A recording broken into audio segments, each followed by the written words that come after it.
أعوذ بالله من الشيطان الرجيم. بسم الله الرحمن الرحيم. ربنا واجعلنا مسلمين لك ومن ذريتنا أمة مسلمة لك وأرنا مناسكنا وتب علينا إنك أنت التواب الرحيم. ربنا وابعث فيهم رسولا منهم يتلو عليهم آياتك ويعلمهم الكتاب والحكمة ويزكيهم إنك أنت العزيز الحكيم. ومن يرغب عن ملة إبراهيم إلا من صفح نفسه وَلَقَدِ اصْطَفَيْنَاهُ فِي الدُّنْيَا وَإِنَّهُ فِي الْآخِرَةِ لَمِنَ الصَّالِحِينَ۔ آج ہم نے سورہ بقرہ کی آیت نمبر 128، 129 اور 130 کی تلاوت کی ہے۔ خداوند متعال ارشاد فرما رہا ہے، ربنا واجعلنا مسلمین لک ومن ذریتنا امة مسلمة لک وَأَرِنَا مَنَاسِكَنَا وَتُبْ عَلَيْنَا إِنَّكَ أَنْتَ التَّوَّابُ الرَّحِيمُ۔ کریم پروردگار فرما رہا ہے، اے ہمارے رب، ہم دونوں کو اپنا مطیع و فرما بردار بنا اور ہماری ذریت سے اپنی ایک فرما بردار امت پیدا کر، اور ہمیں ہماری عبادت کی حقیقت سے آگاہ فرما اور ہماری توبہ قبول فرما، یقیناً تو بڑا توبہ قبول کرنے والا، رحم کرنے والا ہے۔ اب یہ بھی جو آیت ہے، اس میں جناب ابراہیم علیہ السلام اور جناب اسماعیل علیہ السلام کی دعاؤں کا ذکر ہے، جو کل ہم نے درس ہوا تھا اور تلاوت کی تھی۔ اس میں بھی جناب ابراہیم علیہ السلام کی دعاؤں کا ذکر تھا، لیکن اس میں بھی حضرت ابراہیم علیہ السلام کی دعاؤں کا ذکر ہے۔ سب سے پہلی جو دعا مانگ رہے ہیں وہ کیا ہے؟ فرمایا، اے ہمارے رب، ہم دونوں کو اپنا مطیع و فرما بردار بنا۔ اسلام کے مختلف درجات اور مراتب ہیں۔ پہلا درجہ یہ ہے کہ انسان اسلام کا کلمہ اپنی زبان پر جاری کرے۔ جب آپ نے اپنی زبان پر اسلام کا کلمہ جاری کیا تو آپ دائرہ اسلام میں داخل ہو گئے، اور آپ کی جان، مال، عزت یہ محفوظ ہوگی۔ کیا ہوگی جی؟ یعنی اب کسی کو حق نہیں ہے کہ کسی مسلمان کا خون بہا سکے، کسی کے مال کو ہڑپ کر جائے، اسے کوئی دکھ دے، تکلیف دے۔ وہ اسلام میں داخل ہو چکے۔ یہ اسلام کا پہلا درجہ ہے۔ لیکن اسلام کے کامل ترین درجے تک پہنچنے کے لیے جناب ابراہیم و اسماعیل دعا کر رہے ہیں کہ ہمیں اپنا مطیع و فرما بردار بنا۔ یعنی انسان صرف زبان پہ کلمہ جاری کرے تو یہ اسلام کا پہلا درجہ ہے، پہلا مرتبہ ہے، جو اگر آپ اپنے معاشرے میں دیکھیں گے تو کثرت کے ساتھ ایسے لوگ ہی موجود ہیں کہ کلمہ جن کے صرف زبان پہ ہی جاری ہے، صرف زبان پہ کلمہ جاری ہے۔ صرف آپ نے اپنے معاشرے میں ایک لفظ سنا ہوگا کہ نام کے مسلمان۔ کیسے مسلمان؟ وہ نام کا مسلمان ایسے ہی ہوتا ہے، بھی کلمہ تو پڑھتا ہے لیکن آگے جو خداوند متعال نے احکام بیان کیے ہیں، جو حکم دیا ہے، اس پہ من و عمل کرنے کے لیے تیار نہیں ہے۔ تو پہلا درجہ اسلام کا کہ انسان جو ہے وہ اپنی زبان پر اسلام کا کلمہ جاری کرے۔ لیکن جناب ابراہیم علیہ السلام جس کی دعا کر رہے ہیں وہ ہے کامل ترین درجہ۔ وہ درجہ کون سا ہے؟ کامل ترین درجہ، یعنی انسان جب اپنے آپ کو فنا فی اللہ کر دیتا ہے، یعنی اپنی ذات کو، اپنے آپ کو اللہ کی بارگاہ میں مکمل طور پر پیش کر دیتا ہے، یعنی جو اللہ کو حکم ہوگا وہ میں اس پہ عمل کروں گا۔ اور یہ وہ درجہ ہے، یہ وہ کامل ترین درجہ ہے کہ جناب ابراہیم علیہ السلام جیسا اولو العزم نبی، رسول یہ دعا کر رہا ہے کہ پروردگار ہمیں اپنا مطیع و فرما بردار بنا دے، ہمیں اپنا مطیع و فرما بردار بنا دے۔ صرف اپنے لیے دعا نہیں کی، اس دعا میں دو ہستیاں شامل ہیں، ابراہیم علیہ السلام بھی حضرت اسماعیل علیہ السلام بھی. اگر پیچھے یاد ہو تو جناب ابراہیم علیہ السلام کے حوالے سے خداوند متعال نے فرمایا کہ ہم نے ابراہیم علیہ السلام کو آزمایا کلمات کے ذریعے، یعنی آزمائش ہوئی جناب ابراہیم علیہ السلام کی. وہ جو آزمائش ہوئی اس کے بدلے میں خدا فرما رہا ہے جب وہ آزمائش پر پورا اترے تو ہم نے انہیں کیا کہا کہ لوگوں کا آپ کو ہم امام بنانے والے ہیں. جو ہی امامت کا ذکر آیا تو ابراہیم علیہ السلام نے فرمایا کہ اس امامت کو میری ذریت میں بھی رکھنا. ٹھیک ہے جی. تو پروردگار نے کیا فرمایا؟ پروردگار نے فرمایا یہ میرا عہدہ ظالموں کو نہیں ملے گا، یعنی آپ کی ذریت میں یہ امامت رہے گی لیکن یہ میرا عہدہ ظالموں کو ملنے والا. اب اس کو اس کے ساتھ ملاؤ. اب خداوند متعال جناب ابراہیم علیہ السلام کی اس دعا کا ذکر کرتے ہوئے جہاں کہا نا کہ ہمیں اپنا مطیع و فرما بردار بنا، آگے فرمایا اور ہماری ذریت سے اپنی ایک فرما بردار امت پیدا کر. بات بڑی سمجھنے والی ہے. اس میں جناب ابراہیم اور جناب اسماعیل ہے، جناب اسحاق کا ذکر نہیں ہے. اس دعا میں کون ہے؟ جناب ابراہیم علیہ السلام اور جناب اسحاق اس دعا میں شامل نہیں ہے. تو مفسرین نے فرمایا یہ جو عہد الہی جو پیچھے امامت کا ذکر ہوا اور جناب ابراہیم علیہ السلام اور اسماعیل علیہ السلام ایک فرما بردار امت کے لیے دعا کر رہے ہیں کہ ہماری ذریت سے پیدا کر، وہ نسل اسحاق سے نہیں ہوگی، وہ نسل اسماعیل سے ہوگی. وہ کس نسل سے ہوگی؟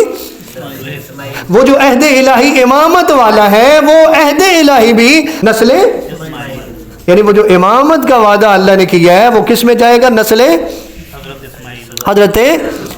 اور یہ دعا کون کر رہا ہے؟ حضرت ابراہیم اور حضرت اسماعیل. ٹھیک ہے جی. اور خود نبی اعظم صلی اللہ علیہ وآلہ وسلم فرماتے تھے کہ میں دعائے حضرت ابراہیم ہوں. رسول خدا کیا فرماتے تھے؟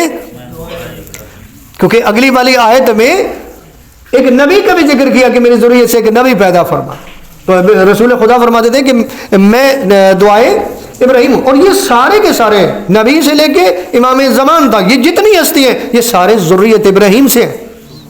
اور اس امامت کے لیے دعا خود جناب ابراہیم علیہ السلام نے کی تھی. اور یہ فرما بردار امت جو ہے یہ کس کی دعا؟ حضرت. اور میں نے کہا کہ خود جناب ابراہیم اور جناب اسماعیل علیہ السلام فرما رہے ہیں کہ ہمیں اپنا مطیع و فرما بردار بنا دے، یعنی تسلیم و رضا کی منزل پہ پہنچا دے کہ ہم ہر چیز کو اپنی ذات کو تیری بارگاہ میں پیش کریں. اور ساتھ یہ بھی بتایا کہ یہ سب کچھ پروردگار ہوگا تیری توفیق سے. یہ تو ہمیں توفیق دے کہ ہم تسلیم و رضا کی منزل پہ پہنچ جائیں. یہ تو ہمیں توفیق دے کہ ہم تیرے مطیع و فرما بردار بندے. تو ایک ہماری ذریت سے ایسی نسل پیدا فرما جو تیری مطیع و فرما بردار ہو. کیا ہو جی؟ اور یہ جو تسلیم و رضا کی دعا کی ہے اور اپنی آل کے لیے کی ہے، اپنی ذریت کے لیے کی ہے. اب نبی اعظم سے لے کے امام زمان تک دیکھیں یہ کس منزل پہ ہے؟ تسلیم و رضا کی منزل پہ ہے یا نہیں ہے؟ یہ سارے کے سارے انہوں نے یہ جو کامل ترین درجہ ہے اسلام کا کہ اپنی ذات کو اور اپنے آپ کو مکمل طور پر اللہ کے حوالے کر دینا، انہوں نے کیا کہ نہیں؟ اس کی صرف قرآن سے ایک مثال، یا ایتھا النفس المطمئنہ ارجعی الی ربک راضیۃ مرضیہ فادخلی فی عبادی وادخلی جنتی.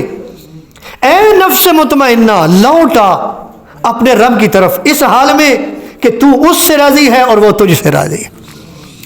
میرے بندوں میں داخل ہو جا اور میری جنت میں داخل ہو جا. یہ کس کے لیے بات ہو رہی ہے؟ امام حسین علیہ السلام کے حوالے سے سورہ فجر کی آخری آیات ہے. یعنی وہ جو ابراہیم علیہ السلام نے دعا کی، یعنی ہمارے پاس جو کربلا ہے، کربلا کے ذریعے بھی امامت ثابت ہوتی ہے کہ یہ وہ ہستی ہیں جن کے لیے جناب ابراہیم علیہ السلام نے دعا کی اور انہوں نے وہ کر کے دکھایا کہ وہ دعا بھی پوری ہوئی ہے اور ہم ہی ہیں جو اس عہد الہی کے اہل ہیں، امامت کے اہل. تو خدا متعال جناب ابراہیم علیہ السلام کی دعاؤں کا ذکر کرتے ہوئے جہاں جناب ابراہیم علیہ السلام نے اپنے لیے دعا کی، اپنی ذریت کے لیے دعا کی، وہاں فرمایا اور ہمیں اپنی عبادت کی حقیقت سے آگاہ فرما. اب یہ عبادت کی حقیقت مفسرین نے ذکر کیا وہی ہے، یعنی کوئی بھی کام انسان خود نہیں کر سکتا، خدا کی توفیق سے ہوتا ہے. کہ یہ جو ہم نے فنا فی اللہ کے مقام تک پہنچنا ہے، یہ جو ہم نے تسلیم و رضا کے مقام تک پہنچنا ہے، اور مفسرین نے فرمایا کہ یہ جو قربانی پیش کرنی ہے، ٹھیک ہے جی، ہم نے کیسے اپنے آپ کو اپنی ذات کو ہر حوالے سے تیری بارگاہ میں پیش کرنا ہے، یہ ہمیں توفیق دے. یہ کیا کر جی؟ ہمیں توفیق دے. تو خداوند متعال وہ تعلیم دے، یعنی خدایا ہمیں وہ تعلیم دے کہ ہم اس منزل پہ پہنچ جائیں. انسان کو یہ خواہش کرنی چاہیے، خدا سے دعا کرنی چاہیے کہ پروردگار ہمیں اپنا مطیع فرما بردار بنا. ہمارے لیے بھی تو یعنی اس کے اندر سبق ہے نا کہ ہم بھی یہ دعا کریں، کیونکہ یہ درجہ وہ درجہ ہے کہ اللہ کے نبی جو ہیں وہ دعا کر کے مانگ رہے ہیں کہ خدایا ہمیں اس منزل پر پہنچا دے کہ تیرے مطیع فرما بردار بن جائے. اور ماہ رمضان ہے، اس کی تو برکات جو ہے وہ یہی ہے نا کہ انسان خدا کی اطاعت کرتے کرتے عادی ہو جائے عبادت کا، اتنا عبادت کا عادی ہو جائے کہ خدا کے ساتھ ایک رابطہ مضبوط ہو جائے، تعلق مضبوط ہو جائے کہ پھر خدا جو کہے انسان مانتے ہوئے ہچکچائے نہیں، پھر خدا کی مانے، اپنی نہ مانے، اپنی خواہشوں کے پیچھے نہ چلے، یہ دیکھیں میرے خدا کی کیا مرضی ہے، کون سا ایسا کام ہے جس میں میرا خدا راضی ہوتا ہے. ماہ رمضان کا ایک مقصد یہ بھی ہے، جہاں خداوند متعال آپ کو اتنا بڑا اجر دیتا ہے نا، وہاں خداوند متعال یہ بھی چاہتا ہے کہ آپ کا خدا سے تعلق مضبوط ہو جائے، خدا کے حکم کو آپ یعنی فوری مانیں، ایسا نہ ہو کہ دوسری چیزیں وہ تمہارے لیے اہم ہو جائے، خدا کا حکم جو ہے وہ اہم نہ ہو. نہیں، ایسا نہیں. اور فرمایا ہمیں ہماری عبادت کی حقیقت سے آگاہ فرما اور ہماری توبہ قبول فرما. اب جناب ابراہیم اور جناب اسماعیل علیہ السلام نے نعوذ باللہ من ذالک کون سا گناہ کیا؟ وہ کہہ رہے ہیں ہماری توبہ قبول فرما، گناہ تو کیا کوئی نہیں. تو یہ ذہن میں رکھیے گا، توبہ کرنا خدا کو پسند ہے. ان اللہ یحب التوابین، کہ بے شک اللہ توبہ کرنے والوں کو پسند کرتا ہے. لیکن گناہ کر کے توبہ کرنا، یعنی گناہ کیا، ہو گیا غلطی سے، توبہ کرنا اللہ کو پسند ہے. لیکن اس سے بھی بہترین عمل ہے کہ انسان نے گناہ ہی نہیں کیا اور انسان توبہ کر رہا ہے، پھر بھی یہ اعلیٰ ترین درجہ ہے اور خدا کو یہ بہت زیادہ پسند ہے. اور یہی اگر آپ دعائیں پڑھیں گے، مناجات پڑھیں گے ائمہ یا اہل بیت علیہ السلام کی یا انبیاء کی دعائیں پڑھیں گے، تو آپ کو پتہ چلے گا کہ گناہ نہیں تھا پھر بھی خدا سے توبہ کر.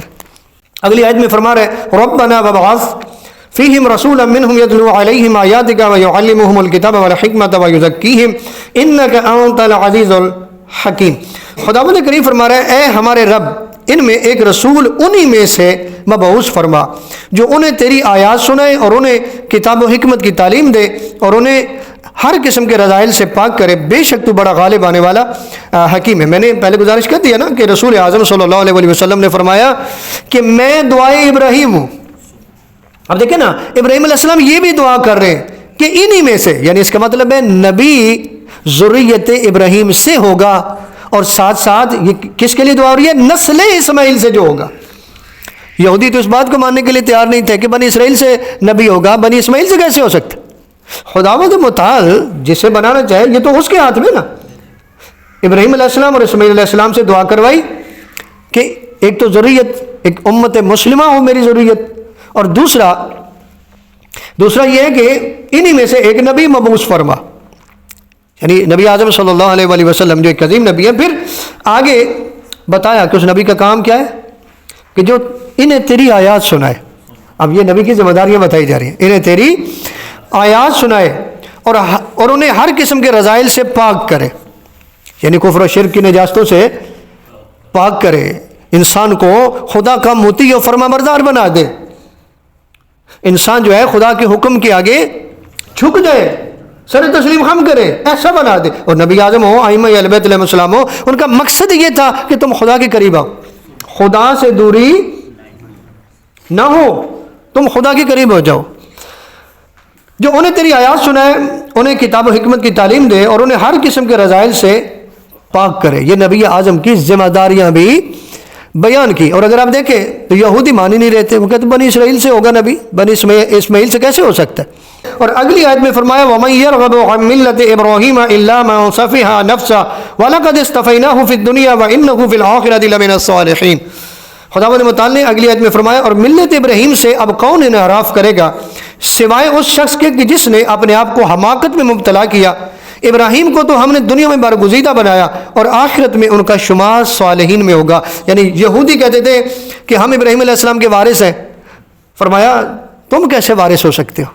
تم نے تو ملت ابراہیمی کو چھوڑ دیا ہے، دین ابراہیم کو چھوڑ دیا ہے. تم کیسے اس کے وارث ہو سکتے ہو؟ یعنی اس چیز کا انکار کیا، اور ساتھ یہ بھی بتایا کہ جو ملت ابراہیمی کو چھوڑ دے وہ بندہ احمق ہے۔ واضح طور پر خدا کیا فرما رہا ہے کہ وہ بے عقل بندہ ہے جو ملت ابراہیمی کو چھوڑ دے، جو دین ابراہیمی کو چھوڑ دے۔ اور یہودیوں نے اس چیز کو چھوڑ دیا۔ خداوند متعال نے اس آیت میں بتا دیا کہ تم تو کہتے ہو نا کہ ہم ہی بڑی برگزیدہ قوم ہے، نہیں، ایسا ہرگز نہیں ہے، کیونکہ جو ملت ابراہیمی کو چھوڑ دے، جو ابراہیم علیہ السلام کے دین کو چھوڑ دے، وہ تو احمق ہوتا ہے، وہ دیندار کیسے ہو سکتا ہے؟ وہ ابراہیم علیہ السلام کا وارث ہے۔ یہودی کرتے کیا تھے؟ صرف زبانی دعوے، پیچھے ہم پڑھ چکے، کیا کرتے تھے؟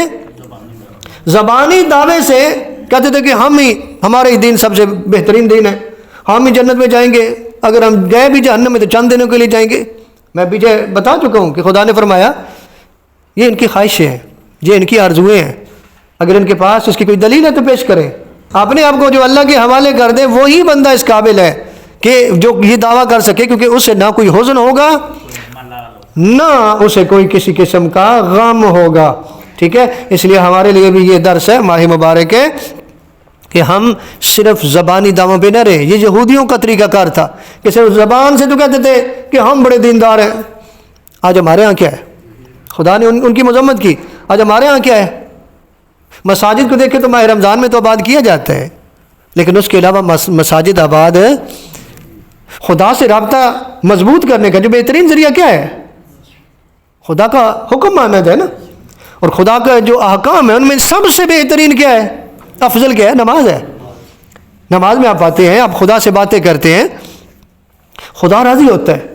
پروردگار سے دعا ہے خالق کائنات ہمیں قرآن پڑھنے کی، سمجھنے کی اور اس میں عمل پیرا ہونے کی توفیق عطا فرمائے، اور پروردگار ہمیں اپنا مطیع و فرما بردار بننے کی توفیق عطا فرمائے۔